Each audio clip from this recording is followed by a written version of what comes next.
I promise to tell the truth, the whole truth, and nothing but the truth. So help me. 42 billion to 2 billion? Stop playing with us. What's up, everyone, and welcome to the Can't Bully Me podcast. Listen, y'all, I'm laughing because we had a whole Squid Game pre-conversation before this. Don't worry, no spoilers. I promise, no spoilers. I am your host, LaPorsche, all right? And let me just remind you how we're going to do this. So,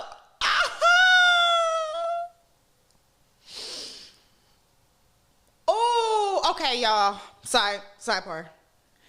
So my nail, I think it's broken, right? Under the SNS. And it hurts really bad. Like when I say bad, like it's taking me extra long to get ready because it like hurts. It hurts so bad. I'm so scared that I'm about to like pull off my entire nail. That's neither here nor there. But women, I know y'all feel me. And since my audience is majority women, I just know that y'all are like, oh, sis, I feel you. Yes. I feel you. Hold up. Which camera am I looking at, Warren? Am I like, is it the solo camera? Yeah. All right. So anyway, welcome to the Can't Bully Me podcast. Let me remind you that every week I may have a different co-host. So I call them my co-host of the week, right? So I say that to say, don't get attached to anybody. So, my co-host this week is none other than Marty. I've known Marty for a very long time. When did we meet? I mean, we met 10th grade. Yes, 10th grade. That's not Jordan. That's when I became Marty. That's actually hilarious. Yes. 10th grade. And, I mean, I've probably known him for, I mean, not at that point, 10 years? Something like that? Ooh. Wow, I didn't even realize that. More than 10 at this point. Yeah, wow. 2010. So, yeah, we're going on almost 12 years. 12 years. That's crazy.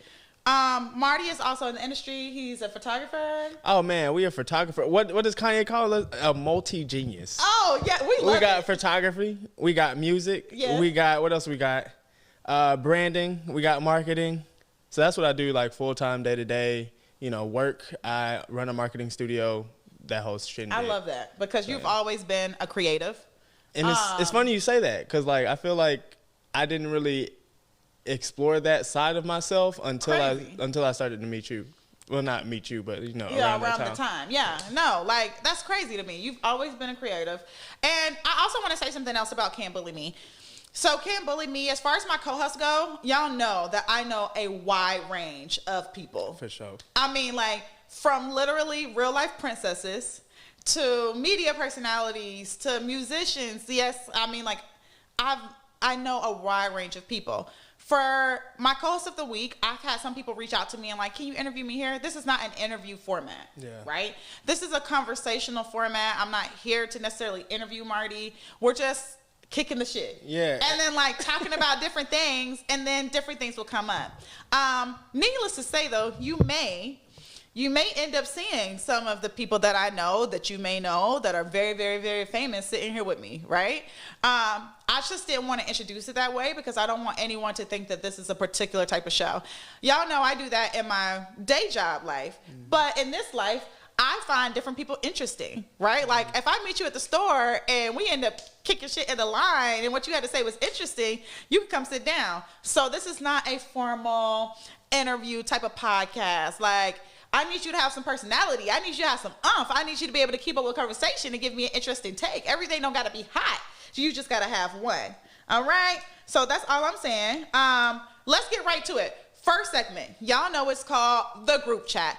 Let me remind you what the group chat is. The group chat is me looking at my phone, literally in my different group chats, right, Marty? And saying, what is the crazy shit I'm not in her group chat that we were talking about? I know, he's not in any of my group chats, but that's probly a good thing. I know it's a good thing. That's all I'm happy. It goes down in the DMs, all right? And so I think that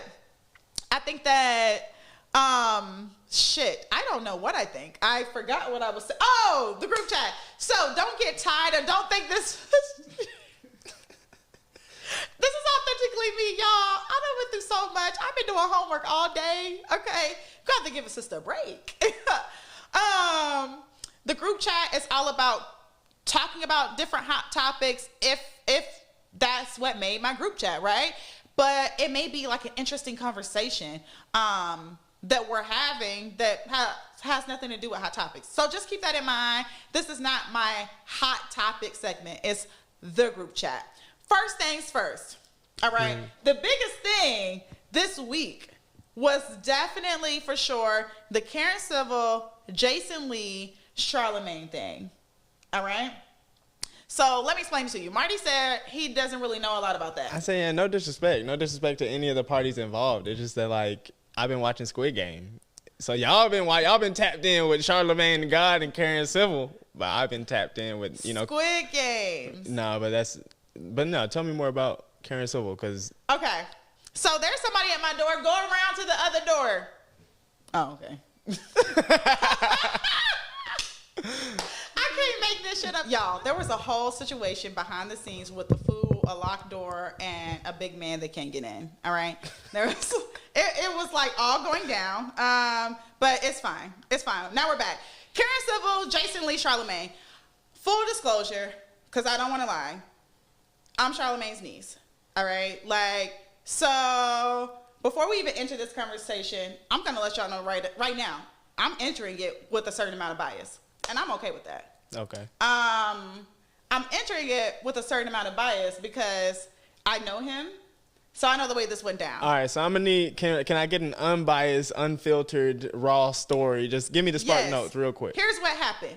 Short story made simple. And I may break the wall here and have my videographer, Warren, hop in, right? Okay. Karen Civil, famous publicist, famous PR person. She sound famous. She, or well-known, shall I say, right? She had Jason Lee's. We all know Jason Lee is a commentator, you know, business owner. He is the owner of Hollywood Unlocked, the famous Instagram page, right? She had his page taken down over some bullshit. But she didn't do it the legal way. She paid a hacker, like some 20-year-old, some teenager. She took it to the streets. Yeah, she took it to the streets. She took it to the streets. Had his page taken down, right? He didn't know why his page came down. Keep in mind, this is not just a regular Instagram page, right? This page, that's how they make their money. He's a blogger, right? That's like getting the Shade Room taken down. The Shade Room makes, you know, probably millions from ads. I'm not going to cap, though. If I can pay somebody off of Fiverr to come ruin your whole life, like you legit, like your livelihood is based off of this. Okay, but Marty, that's illegal. All right. I mean, but at the same time, but like, it's very much so illegal. I feel it. Okay, so I'm gonna let it let's watch the illegality. Okay. So basically, she paid to get the page taken down. His page is down. He said for like 3 months, right? Oh, snap! And he was thorough. Chill out. Okay, it's illegal. But okay, it gets better though. He said that. Well, it gets worse. He didn't want to cut any of his staff, right? Okay. So he still had to find a way to pay his staff. This is a black-owned business. Their page wasn't just this shady page. They really did cover different things. He's a gay man, right? Or a bisexual man. I believe that's how he identifies, you know. Respect. And he posted a lot of stuff about, you know, maybe gay kids that were getting bullied. He posted news stories. He really went behind the scenes and showed the different ways that black people weren't getting treated, or how black people were getting treated, right? Yeah. So she really just didn't mess him up. She messed a lot of other black people up that was getting paid by Jason Lee, right? I feel it. Now, he didn't know that, you know, she was the culprit behind getting the page taken down until she confessed like years later, right? Wait, how long ago did this happen? This probably happened, I think, 3 years ago. Okay. Right? So it was some time ago, right? And basically, the reason she got caught is because she never paid the kid, the hacker, right? So he was like, hold up. He ended up contacting Jason Lee eventually, like through a middleman, and was like, yeah, I'm sorry, bro. I didn't know you. She was supposed to pay me. Apparently, she never really fulfilled whatever promises she made the kid. So the kid was like, she did this. She ends up confessing not once, but twice on different platforms. I'm trying to make the long story short, so forgive me for forsaking some of the details. But Warren, I'm on the right page right now, right? Yeah, absolutely. Yep. It like everything that you said, but it makes it worse because it's compounded by the fact that, you know, people are already saying that, you know, she scammed them out of money and stuff like that, like during the loop. I don't know if I'm jumping. Yeah. So we're about to get there. Right? So all of a sudden, people are coming out the woodwork. Jordan Lucas, other people. They're like, she never fulfilled her promises, right? And or like she took their money, and then the whole, you know, what happened in Haiti recently. So like, you know, really just sending all of our loves to Haiti. Yeah. But you know what happened out there? Apparently, she was supposed to donate some money that she never sent them. Chill. Right? And this is just coming up out of the woodworks. I know you're probably thinking, how is Charlamagne involved? Charlamagne is exactly Karen what I was Civil's thinking. friend, right? He's also Jason Lee's friend, Okay. right? So he's like stuck in the middle. Of course. That sounds Right. like Charlamagne. That sounds like Charlamagne, but you know, he's stuck in the middle just because he's their friend, Yeah. right? If you didn't see the Breakfast Club interview that Jason Lee did, you have to go watch it. Jason Lee, I mean, well-spoken, articulate, beautifully laid out. I mean, amazing PR. Okay. I mean, Jason really nailed it. People were targeting my uncle in the comments. They said that they felt like Charlamagne wasn't holding Karen Civil accountable. They felt like Charlamagne wasn't asking the tough questions that he normally would ask. You know, he was trying to, like Charlamagne had said something during there, like, you know, can y'all men, you know what I mean? Can like we ever get this back together? You know? And Jason Lee said, well, yes, then that justice would be her being on parole. Not justice. I can't I love, man, don't nobody do PR better than the LGBTQ community. Like, them boys you know, men and women, gonna make sure they gonna say what they want to say, and it's gonna be said right. Man, it was crazy. But to those people that are mad at Charlamagne, I must say, you have to calm down, right? Yeah, I don't understand. And yeah. you can call me biased, but as someone who is an interviewer, right? Yeah. When it comes to interviewing your friends or people that you really care about, people that you love, things do change. It's just the way it is. I was just about to say that. It's just really hard. Two things can happen. I can absolutely apply pressure to my friends. I can. But I have to remember that when this camera cut off, they're still my friend. And I still want them there, right? And sometimes the best thing to say is nothing. I think that Charlamagne did the right thing for his level of friendship with both of them. He gave both of them the chance to come on the show, right? He didn't have to do that. He could have literally said... Oh, so Karen Civil got the chance to come too. Yes, so she came and did her rebuttal. Oh, I feel like that's fair then. Yeah. I feel like what else you want him to do? Like, it's like he opened up... This is the largest black media hip-hop culture platform in the nation. You can't name a bigger platform than the Breakfast Club. He let both of his friends come on the Breakfast Club and essentially be messy and tried to fix it, but was like, what is he going to do? He said in his podcast, he said, I'm going to still be friends with both of them at the end of the day. I was about to say, it's the Hollywood Report. Like, at the end of the day, like, I feel y'all on some, like, this is like, I feel y'all on some, like, this is a,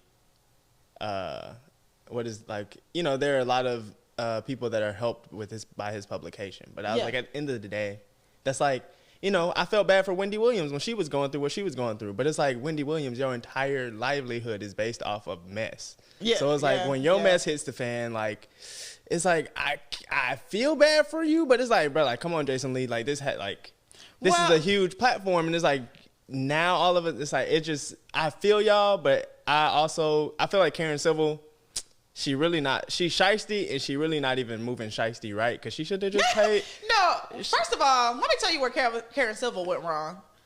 Where'd she go wrong? Confessing. No. I don't know who needs to hear this, right? But if you confess to a crime, right, that lost someone hundreds of thousands of dollars, huh? On Clubhouse. Yeah, like on Clubhouse. If you confess on social media to a room full of people, please, why are you acting surprised that people are coming for you? And Jason Lee has gotten people pages taken down too. He admitted that, but not illegally. He went through the Instagram way. He did. You know, he reported your page, got it taken down for false information, blah, blah, blah. I mean, if you see his interview with Charlamagne, it was immaculate. As someone who is media trained, and I do some media training with other people, I can tell you that, baby, Warren, you watched it? Absolutely. I loved it. It was probably one of the best interviews I've actually seen. I mean... And it really was because... And it's weird. In the comment section, a lot of people were talking about, like, holding him, like Charlamagne holding Jason Lee accountable, like, you know, holding people accountable. Yeah.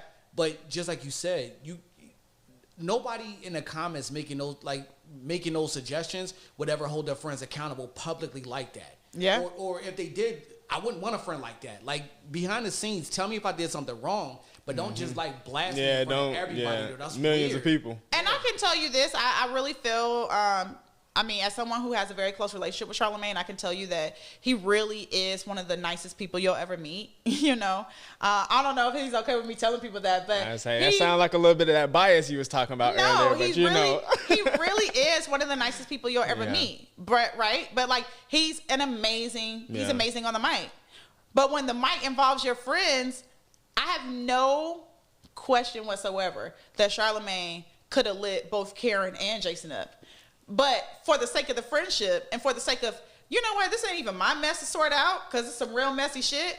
I'm just going to give y'all the platform and let y'all talk. I think my uncle did the right thing. I think that he was just there to provide the platform, period. As far as holding different people accountable, could Charlamagne have held them more accountable? Absolutely. Why didn't he? Because he don't got time for that mess. And I was about to say, I gave y'all the biggest platform in the world for black people. What more do you want from me? In the words of terms, like, what more do you want from me? What more do y'all want from my uncle? I mean, at the same time, like, I feel like social media has created this environment that, you know, like there's a saying, like, you know, you're damned if you do, damned if you don't. Yeah. Like, because it's like a human, like, if they were, let's say Jason Lee and, you know, Karen Civil was running for president.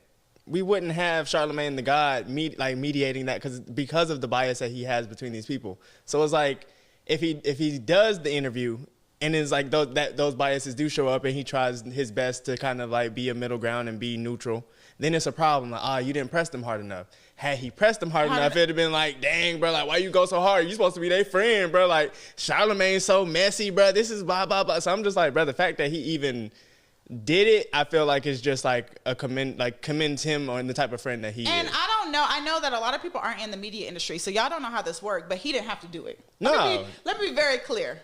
Like, I'm going to be honest with you. If I had two friends beefing, I would really have to think if I'm going to let you on the biggest platform and let you talk about that, right? They've both been on the platform separately before, right? So, you know, they've already earned their way there. But, I mean, I really think that Charlamagne did the right thing because y'all would have been really upset. Had Charlamagne started asking some questions, like, for real, shit would have been different. All right? Like, shit would have been different. It would have. But that's also not his responsibility. It's not. Charlamagne didn't create that mess. It's not his job to fix this mess. He did, as far as I'm concerned, my uncle did the right thing by letting people even come on and talk about this mess. Salute to you. Salute to you. You are not the donkey of the day. Like, let me tell you. So everyone's saying, you know, Charlamagne should have need to hold Karen more accountable. Charlamagne, you know, was defending Karen and the thing. Like, yeah, but the role of an interviewer, you know, just in case some of you guys like really may not be familiar, it's like you're supposed to be the devil's advocate. Mm-hmm. And he did that just a little bit, and then he realized, you know what? This is not even my bullshit. So I'm just gonna sit back. For sure. And let y'all talk. All right? So, needless to say, you know, could he have been harder? Yes, he absolutely could have. Should he have been? Be careful what you wish for. Because every time my uncle is hard, next thing you know, he going viral, and y'all saying that, oh, he went too hard, he does too much. I can't believe he asked Forrest Whitaker about his eye. Y'all know y'all always wondering about the eye. No cap. I'm really surprised it took somebody so long to do so. Because I'm like, bro, like, even if it's just like, bro, how'd that happen? Like, it was like, if it's a birth thing, is it like, I just don't know. And like, nobody's ever wanted to ask. But enough about that. Charlamagne Tha God, Diane Sawyer, in that order. Oh. I'm just playing. I respect Diane Sawyer. I love Diane Sawyer. No, I think that order is correct. Listen, call me biased. I think that order is correct. I think that Charlamagne will go down in history as one of the best interviewers, one of the best personalities. Oh, for sure. He's that radio we've ever freaking seen. Yeah, radio music hall of fame. He asked the tough questions. I respect it, right? Because I often find myself, you know, in similar positions. So I will tell you that, like, you would be hard pressed to name a top 5 interviewers list and not put my uncle on there. Period. Call me biased. I don't care, right? But I can see. So maybe I'm biased, or maybe I'm just smart and I can see. I'm thinking. Yeah, I'm like, I don't know a list where he is not on it. Yeah. Like, his interviews for black people legit will go down in history. Like 21st just century? because Charlamagne mentioned your name, you're famous. Like some people are famous just because he mentions the name. Hey, Charlamagne, just say Martavius Spicer 3 times like Candyman. That's all I'm asking. Listen, Martavius Spicer. Oh, man. Papa. Pop up in the mirror. Okay, so next on the list. The difference. Okay, we're talking about friendships. Okay. We're talking about Charlamagne being friends with these people. Mm-hmm. The difference between the length of a friendship and the strength of a friendship. I saw this on social media, and I think it's such an interesting question. Yeah. Right? Where do you stand? Is length more important or is the strength more important? Oh my gosh, that came out so... Hey, man, we understand what you meant, LaPorsche, and you meant just that. And you know, the answer is it's the motion of the ocean and the size of the boat. You know, you don't want a big boat that's just crashing through the waves. No, but in all seriousness, like, I really feel like, Beautiful. for real though. That was great, Marty. Nah, I feel like I'm like literally clipping that. Nah, I like for real. Like, I really feel like the strength can, like, it can be both. Like, you can really have you can just instantly click with somebody the moment you meet them, and then like that, like the strength of that click literally persists throughout the entire time of your relationship. Or you can have people that you've known your entire life, so you like don't know anything about. Yeah. So it's like, you know, I don't think that it's like a either or type of situation. It's like there are some friendships that wane over time. There are some friendships that, like, you know, the more y'all talk or the more that y'all don't talk, that strengthens like that communication. Like there are some friends that, like, you know, I think of Nadia from college. Yeah. I literally probably talk to Nadia probably 3 times a year. Yeah. But it's like those 3 times a year, like they can't really count. They matter, yeah. And it's like, but there are people who I like, not to say people I talk to every day, but there have been people that I have talked to every day that at some time and some point in time, that day stops, and then like we don't talk as often. Yeah, that's real. Yeah. I mean, these things really happen. You know, this question just makes me think of something in particular in my head. I think that you just evolve as different people over time. Yeah. I think it's less about the length of the friendship. I definitely feel like life has taught me it's about the strength of a relationship. Yeah. There have been people that have only been in my life for actively maybe 4 years. And keep in mind, a lot of my friends, I have very long-term friends, right? I mean, I'm talking 10 plus years with a lot of my relationships. Mm-hmm. And so time does mean something to me. I can't lie. But I absolutely do think that I've just learned that some people can come into your life and only be there for a few months or a year and just really treat you the way you've always wanted to be treated in a friendship. And so with that being said, I mean, strength is more important, but length does matter. I do believe that I have been able to see all of my friends that I've been friends with longer than, 7 years. We've been through things together to where I really know they're actively trying to stay. Yeah. At this point, we have made a decision to choose each other. And I think that when it comes to genuine friendships like that, you have to choose each other. There are so many friendships that we formed when we're younger, and we didn't really choose each other. We just kind of fell into it. Yeah. But when you're an adult, you have to make the active decision to choose each other each and every time, to choose each other's own birthdays. Like, I am birthdayed out. All of my closest friends, their birthdays are literally September and October weekend to literally to November 1st. Like, it's crazy. They're all back to back. I am insanely tired. I'm getting my master's right now. I'm working full time. And I have to choose them. A little Salt Bay on there. Listen. And so I have to I'm choosing them. You know what I mean? Every weekend, every birthday, to spend time with them. But it's very stressful. I think that when you're younger, you don't have these responsibilities, so it's just different. Yeah. It's just different. And it's like, I think you said something important, like literally making the decision to pour into one another is, I think, the secret sauce of any relationship. Absolutely. Like, whether that be friends, whether that be family, whether that be anything, just, like, me and you don't talk too often. Yeah. But it's like, I know every time I get a chance to see you or I come across, it's love every single time. All love. And it's like, it's no question. And it's like, there are some people, like, whether you've been in my life for, I'm 27, you've been in my life for, 27 years, like, I might have to question, like, whether you really are who you say you are, or really, like, have my best interest at heart. And it's like, the older I get, the more I value those relationships where I don't have to. So it's like I just pour into those more and more often and pour less into those. Thank you for calling me a great friend, Marty. Oh, no, for sure. For sure. No, yeah, and I'm in particular, I think about, have you ever lost a best friend? Yeah, actually last year in the pandemic, my best friend passed away in a car accident, like from elementary school. So like, it was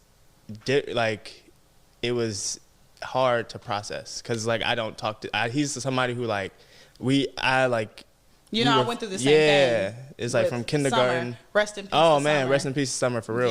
Yeah. So it's like just like having somebody that I didn't talk to as often as I would have wanted to, and then now having them not having the option to really just like doubles down on those feelings. Yeah. I lost someone during the pandemic as well. It wasn't somebody that I talked to all the time, right? But when we were close, we were very, very close as schoolgirls, and it's crazy. But I also meant that question, Marty, like, have you ever lost a best friend? Like, as in, like, stop being a best friend with someone?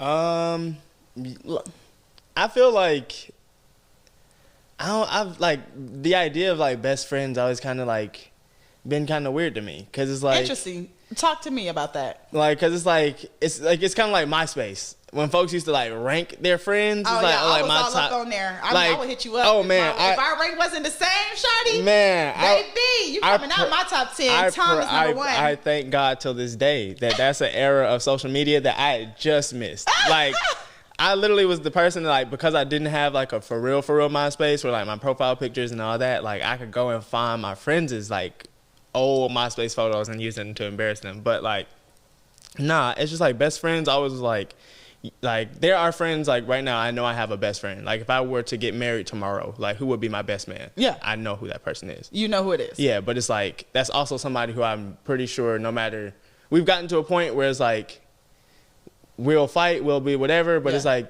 kind of like no matter. But have you lost a really great friend? Like a longtime friend. You can drop the word best friend, but a longtime friend. Let me tell you, as someone I have, it's extremely hard to process.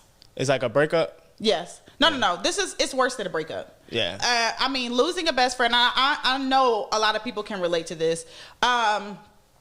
It's really hard because when it's a relationship type of thing and you go through a breakup, you already know the way that is going to unfold. You're going to be sad, you're going to be down, you're going to go out. My mentor always taught me that we go through 3 emotions. Every emotion can fit in between 3 emotions: excitement, anger, sadness. You break up with someone, right? First, you may be sad. I'm so sad, she left me, so what are the 3? whatever. Excitement, I'm about to take you through it. Okay. So you break up with someone, you may be sad. You're crying, oh my gosh, I can't believe you left me. Then that sadness turns to anger, right? Now you're angry. You know what? Fuck that motherfucker. Now you cussing. And then you get around your friends. Bitch, you don't need him. Let's go. For sure. Now you're excited. You're like, I'm single again. That's where all the songs come from. Yeah. And you're back. And you constantly are going through those 3 emotions, right? Like in life, in general, you are somewhere on that spectrum, right? With best friends is different because every best friend or every friendship ending isn't like a relationship ending. Usually when a relationship ends, something egregious was done. You get what I'm saying? Most of the time. Sometimes you just outgrow each other, right? But most of the time, like someone cheated, someone wouldn't change their ways, whatever. When it comes to friendships, it's difficult because maybe it's like time. Maybe now that person is spending time with their boyfriend and they haven't really recognized it's a slow burn. It's like the slow burn, and you may come together and have a conversation and realize, damn, we don't know how to communicate with each other anymore because you felt like I said one thing and I feel like I totally said another, right? And then it's like you don't go and be messy, right? You're not gonna go and subtweet and all this stuff, right? So it's this awkward stage where you still want to support someone, you still want to support this person, but you're also like, this is weird, right? Like, our lives were so integrated on every level, right? Like, that trying to detangle all of that is hard, right? And you don't even know if you're supposed to detangle it. Yeah. So I think that, honestly, in my experience, losing certain friends have absolutely been worse than a breakup. Well, because they're in your life, you know, so much. It's absolutely worse than a breakup. Like, to me, I mean, breakups are horrible, but breakups have a timestamp. Mm-hmm. Like, that's just the truth of the matter. But when your friend never really did anything bad and you never really did anything bad, y'all just are not on the same page, you know, but you have this immense love for each other, it's hard and it's difficult. See, and I was about to say, I ain't never had nothing like that. Because, like, maybe like 3 minutes ago into that explanation, I was like, LaPorsche, like, really, like, that hit.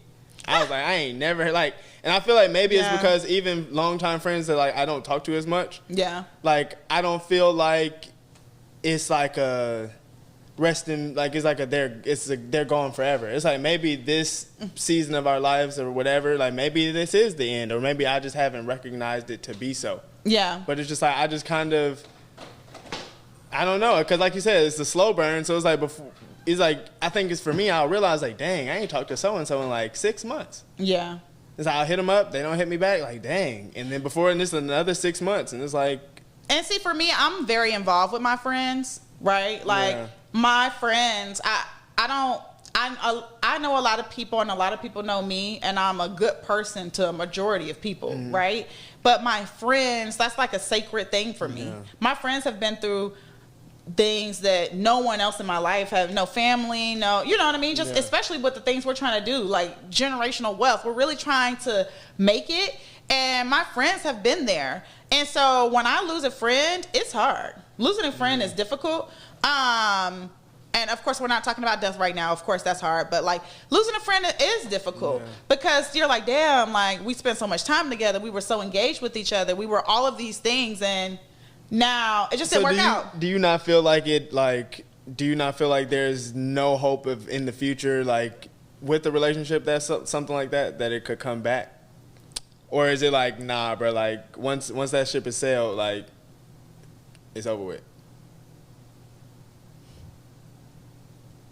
And I feel like this pause lets me know that there's light. Like, it's like, it might be one, boop, like, it might be almost flatline, but it's like, I feel like if you care enough, then just be like, maybe, you know, because I feel like nothing, at the end of the day, nothing is deeper than just the love that you have for people. It's like, whether that be friends, family, you know, strangers that you come across, like, you never know. So it's like, if they matter to you, then, like, give them a chance, because maybe they're sitting there doing the same thing, like, dang, I can't, because, you know, a lot of people, what I've learned, they want to reach out too. They just don't know the words, or don't know how to say it, or feel like for whatever reason they can't. And it's like, nah, bro. Yeah. I definitely think that there's always hope. Yeah. Right. There's always hope. There's always hope. Like I said, I think the hard part is that this is nothing scandalous, right? Like, this is somebody slept with somebody, man. This is nothing scandalous, no violation. Guys. Like, no violation. No violation of that level, right? Exactly. Like, I think that there's always hope. I think that sometimes you're just in different areas of your life, right? And you just kind of got to find your way back. In the words of Beyonce, find your way back. Oh, that's a deep cut. I don't know nothing about that one. Find your way back. You know. That ain't on the Essentials. That ain't on the Essentials. That's on the Lion King. I definitely think that there's always hope. If nothing scandalous was done, there is always hope to go and do what needs to be done to make amends. But I think that you both have to come to the table with no egos. Right? Ooh, that's always the part. And I feel like the biggest part, and I admit it, is that when me and this particular person sat down to talk, we both came to the table with egos. We both tried not to, but then we both end up doing it anyway. Right? Damn. And I can be honest about that, because when your feelings are hurt, you result to your ego, because your ego protects you. Mm-hmm. I don't know, Warren, would you agree? I'm kind of different. Some people say you don't got a lot of friends. No, I don't. Yeah, see, I got no friends. No, I'm kind of like almost robotic about it. It's just like if somebody just like the smallest violation, I'm like, I'm good. I'm kind of going through a little situation like that right now, where it's just like it was a slight violation. I'm like, it's not really that important. I've had friends that I had in high school. Yeah, but I'm far away from them right now, and it's just like. Relationships for me are like very. Where you from? Short. I'm from Philly. Oh, and you from Philly? Oh snap! I feel it. Never mind. Yeah, I just relationships don't last very long for me. I feel that. Yeah. Okay, so and for me, it's just different, right? My friend, like I am totally Ariana Grande with my friends. I'm talking 7 rings. I'm talking, like I want to buy my friends, I want us to all I have this image in my head, me and my closest friends, right? When I get money, we're all going to have a very nice car, right? Matching shirts, matching outfits, different colors, right? And we're going to take the camera and going to roll, and then we're just going to be rich. And I'm going to have friends by Beyonce playing. Rich. Yeah. And I'm going to have... I love it. I'm going to have friends by Beyonce playing, right? Going into Boss, right? Because all of my friends, just so you know, my friends doing very well. Dream big. Have Beyonce, one of your friends, singing Friends in the circle with the camera. That's what I'm saying. Go big. Go for the gusto, LaPorsche. I'm okay if Beyonce ain't singing it, because I won't even be there. See, y'all gonna send me to jail because I love B. B gonna love you. Just to wrap this segment up, I think that friendships are a really interesting thing. I think that we learn so much about each other in friendships. I learned so much about people. Most of my friends, sometimes they just naturally have dissipated, right? Mm-hmm. But for the most part, I've only quote unquote had, and I wouldn't even say I lost this friend. If she calls me right now and needs me, I'm going to be there. Yeah. And I would hope I could say the same for her. Oh, that's always the part. I feel like if I really sent the emergency text, she would be there. Okay, so would her not being there change you wanting to be there for her? Absolutely. What? Wanting to be there for her? Yeah. Oh, no. No. Wanting to be there for her? No. I would just do it. I think it would change the emergency status. LaPorsche said, I might hit snooze once. You're going to have to call twice. You're going to have to call twice. Okay. I feel like that's fair, though. Yeah, I'm not going to just dip out on her. I thought you were about to ask something totally different. No. But, part of me, honestly, I don't know anybody else, but sometimes I don't even want to know stuff like that. Yeah. I don't even want to find out if you really want to be there for me, because I know that will hurt me more than anything else that ever happened.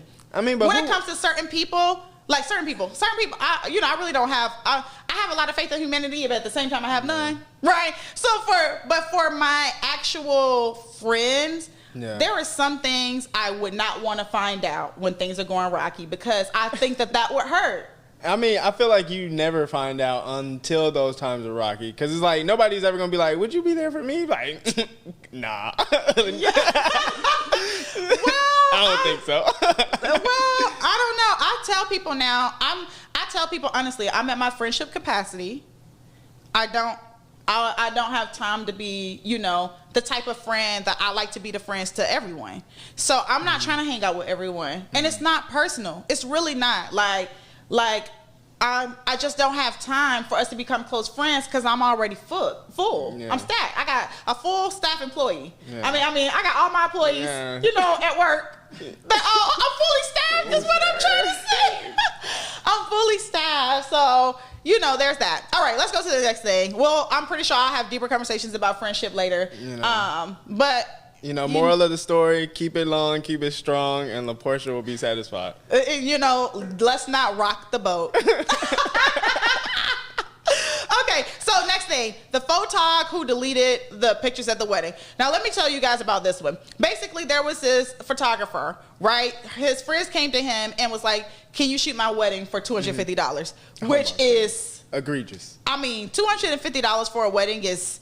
You don't pay somebody $250 to shoot your wedding, right? But unless you don't believe that's gonna be your last wedding, like you pay $250 when you know that's just your first wife. Like you're just like, I'm capturing this moment for her, but I really don't want to be here for real. That's when you pay somebody $250 to capture, like literally the moment that you swear to God that you about to be with this woman or man for the rest of your life. Marty, Come on, that was epic. Let me tell you something. At that point, you just asked them to do it pro bono off the friendship. To me, like, there's a certain level of money that you don't play with when you're dealing with people who actually... Okay, like, let me tell you y'all this. My makeup artist, right? Oh, she's one of my really great friends. And so a lot of the time, I don't pay to get my makeup done by her because we have a really great bond, right? You paying bond bucks.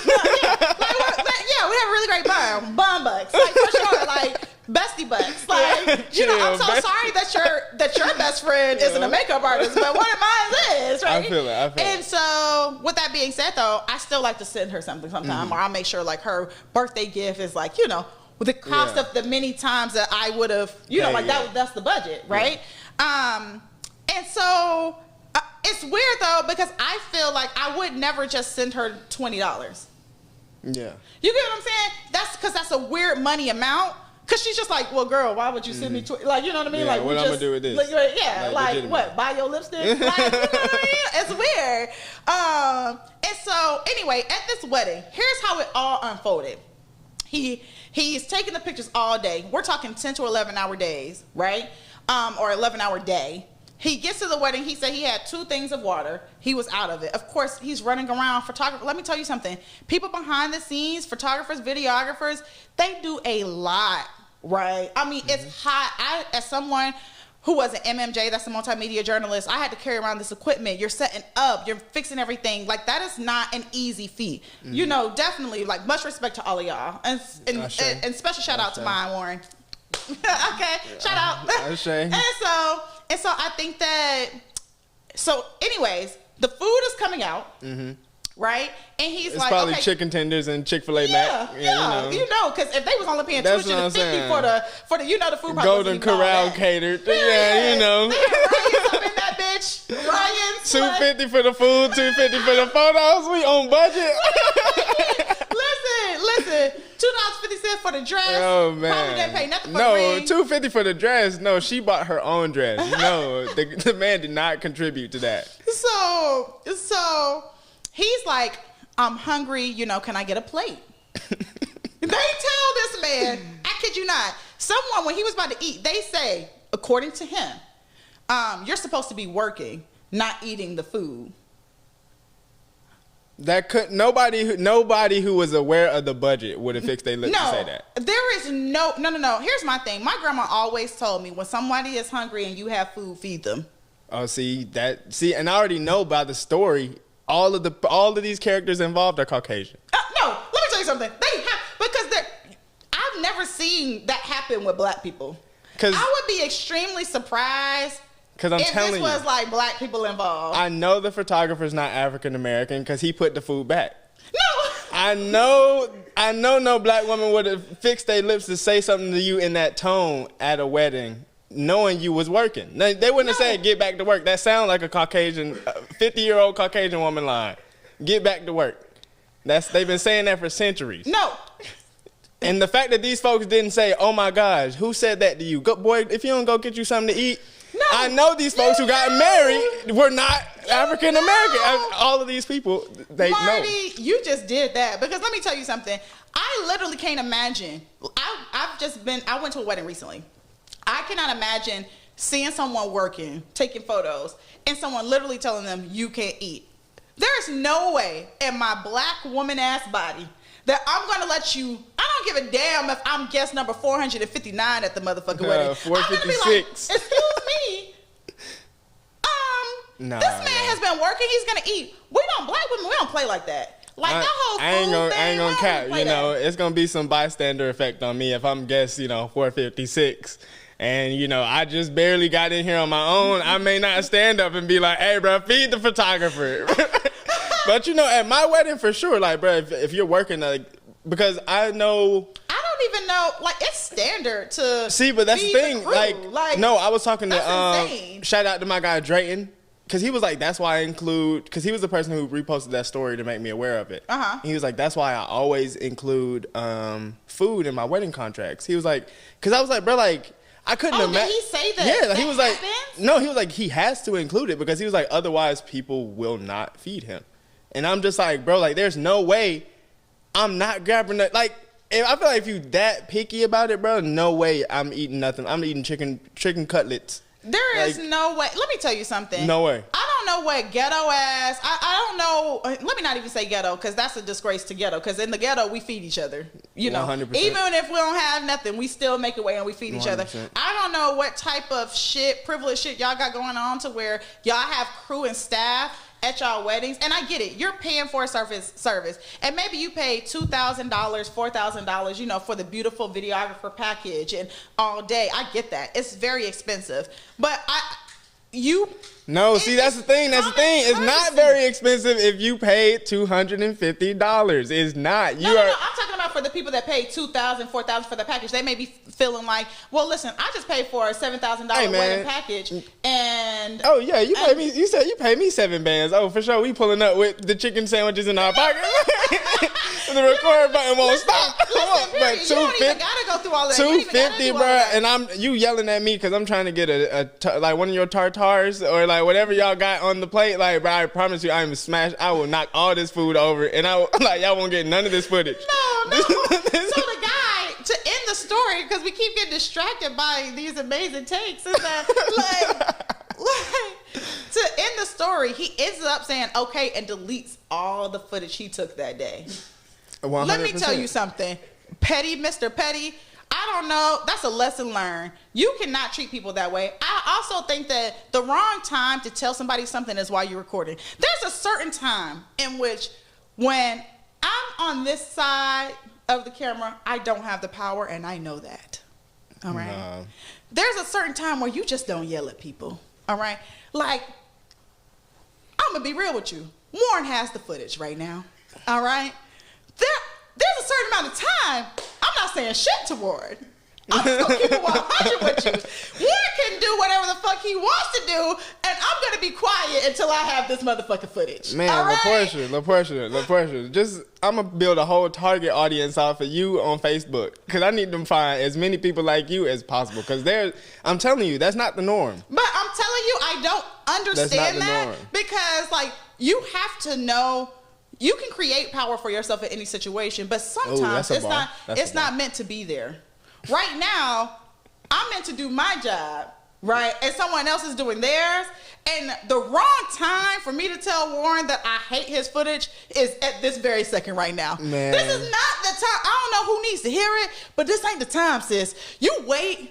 It's called coaching. Maybe you sit down and you say, hey, just for future references, it kind of rubbed me the wrong way that you were the first at the table to get the food, right? Do I feel like the photographers and stuff should be the first at the table? No, but most people won't do that. That's really tacky, right? Like, I feel like, bruh. You do the bride, you do the formal tables and stuff first. Like, that is just tacky. Like, I would not run to something if I'm working it. I feel like, at the wedding, I feel like, yeah, if you the photographer and the bride and groom ain't ate yet and you already eating it, but honestly, I don't know. Because at the same time, like, maybe you wanted to eat before so that you could capture all of this stuff. But to me, and that stuff should be planned out already. Exactly. Like, I would probably already have a plate for all of my people working the crew. You know what I mean? Just because, but keep in mind that I have a backstory to this. I'm from this industry, right? Yeah. So I know if I need them to be on their best, I'm probably already going to be like, hey, make sure that they eat, make sure that but I'm also expecting that I'm not paying $250 I was just about to say that. I expect that I have paid you enough money, right, to where if you didn't know to eat before your ass got up this morning, I'm going to feel some type of way. If I paid you $250, I'm surprised you're not cutting the cake while we're not looking. Like, I'm surprised. I'm like, literally, nothing's off the table. I'm like, oh man. I don't know who need to hear this, but don't do that. Don't do that. Okay, on to the next one. So we decided to wrap that section up that if you pay, they got their $250 worth. You got drama. This is why you got to pay people for their work. I'm telling you, just pay people for their work. Negotiate prices. I'm all for negotiating. Especially if you know you're easy to work with. But if you doing all of that, I do have one thing though.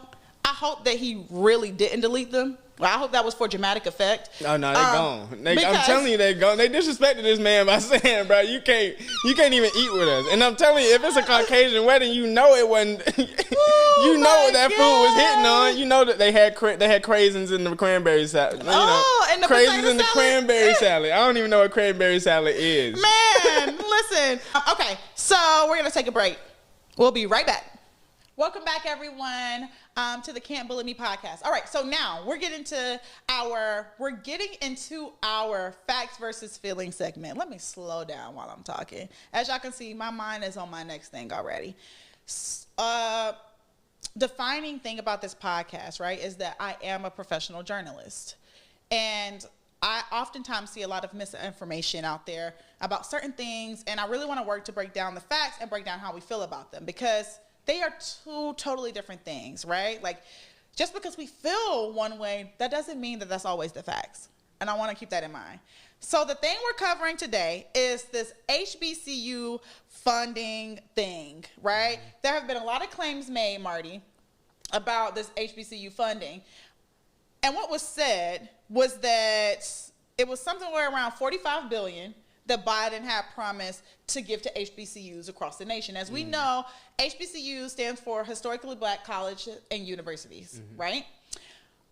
They are a pillar of the Black community. We're talking Spelman, which I received a full scholarship to. I didn't end up taking it, but I received a full scholarship to Spelman, so shout out to them. Howard, Clark Atlanta, AUC, sometimes you just gotta let people know. You gotta let people know. Hey, man, they respect it. They respect it. Yes. So many Prairie View, FAMU.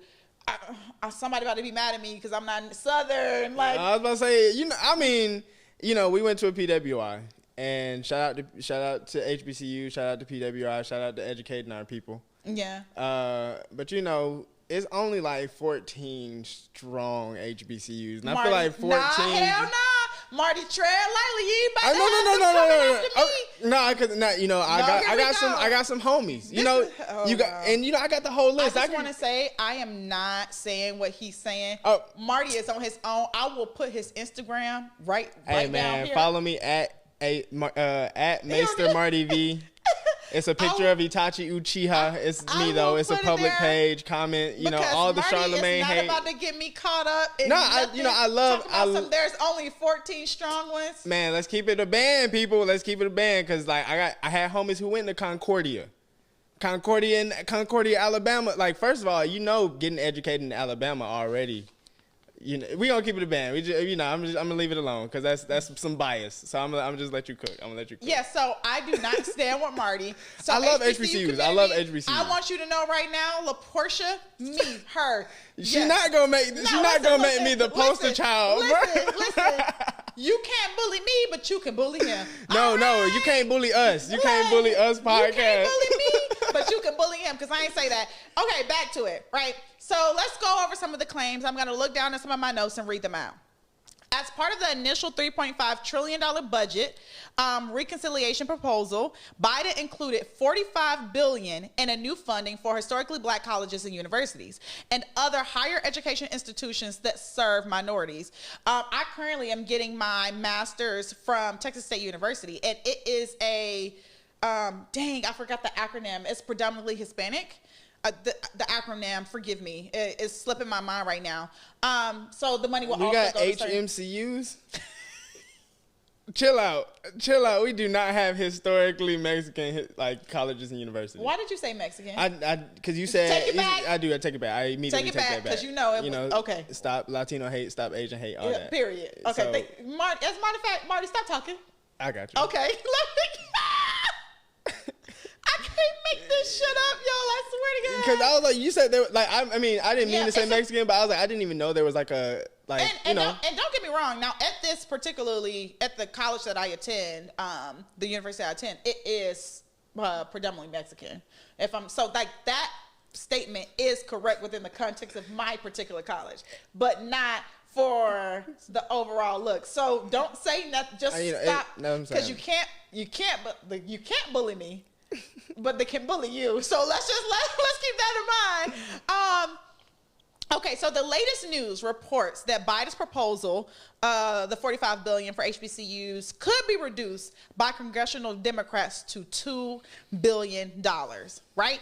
Everyone is on social media talking about this. Mm-hmm. Everyone is like, wow, Biden lied, you know what I mean? $45 billion to $2 billion. He's trying to play with us. They lied. Like, fuck this man. Everyone is talking about it, right? Especially in the Black community. But I want to point out that that's not necessarily Biden's doing. Biden, from what I can see in the research that I can see, submitted the plan with the $45 billion. Congress. So these other people that we vote for, this is why we say it's just as important to vote for your local and state level officials as it is for your president, right? Are basically saying no. They're saying that they would want to cut that by, what is that? That's $43 billion. That's a lot of money, guys, right? So me and my producer, we did some more digging. And we found that even though the amount is reduced from $45 billion to $2 billion, it would be an increase, right? Not a cut for funding in general for HBCUs. Chill out. What? That's hilarious. You mean to tell me that the American people don't have a basic understanding of, one, the amount of money that we're already getting, and two, how this works?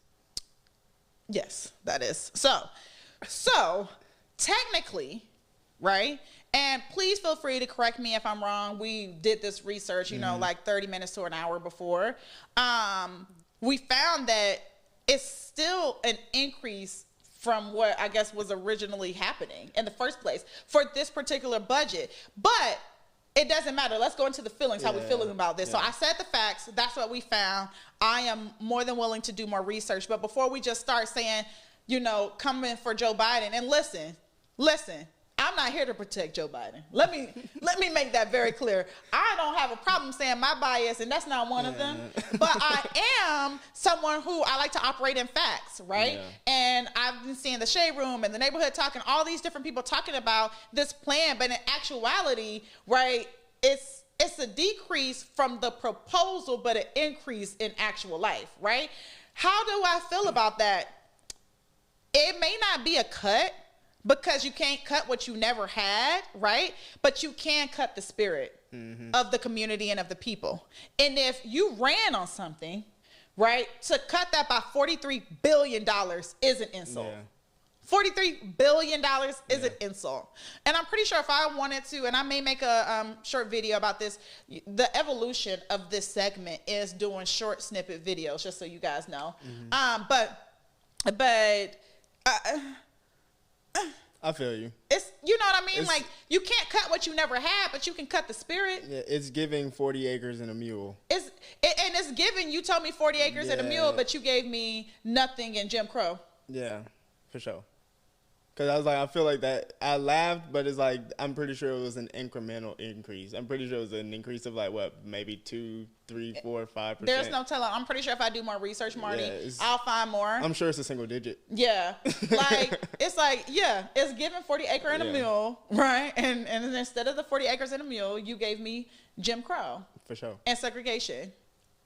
I mean, and like I said, and that was kind of to my point about like the 13, before y'all really get at me.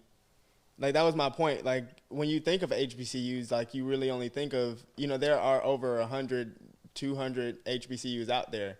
And you only think of the Howards, the Spelmans, the Morehouses, like, the AUC area. Hampton. And it's like, after you get through with them Southerns and you get the Gramblings and you start getting, Tennessee States, and then you're like, okay, around Tennessee State, Texas Southern. Yeah. You forget about the Concordias. You forget about the Alabama States. They need money. Yeah, the Alabama A&Ms that literally are like, nickeling and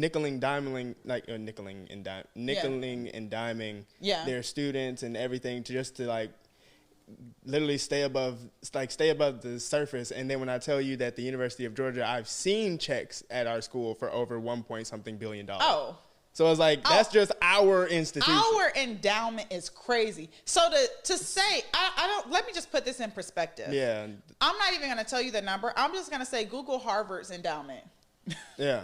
Like stuff like just that. Google it. And that's why I was like, I will laughed. see why $2 billion is literally, it's an insult. That's what I'm saying.